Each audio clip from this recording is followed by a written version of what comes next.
Македонија од денеска до недела е во портокалова топлотна фаза. Надлежните институции испратија препораки за да се избегнат здравствени и материјални проблеми кои може да ги предизвикаат екстремно високите температури. Од Министерството за труд и социјална политика ги повикуваат работодавачите, негователите и воспитувачите во градинките, вработените во центрите за социјална работа, во Црвениот крст да ги почитуваат препораките од Министерството за здравство. Од Државниот инспекторат за труд велат дека вршат засилени контроли.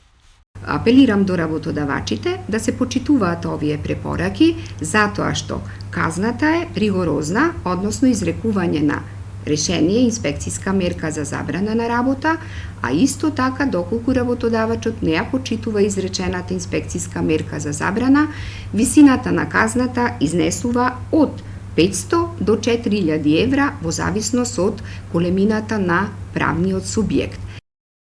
Инаку општите мерки кои треба да се почитуваат се следните: ослободување од работни обврски на најранливите групи население, бремените жени и хронично болните лица.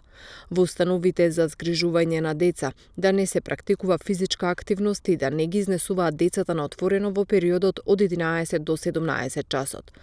Единиците на локалната самоуправа, Црвениот крст и центрите за социјални работи во регионите зафатени со топлотниот бран да пружаат помош на осамени, стари, изнемоштени лица и бездомници.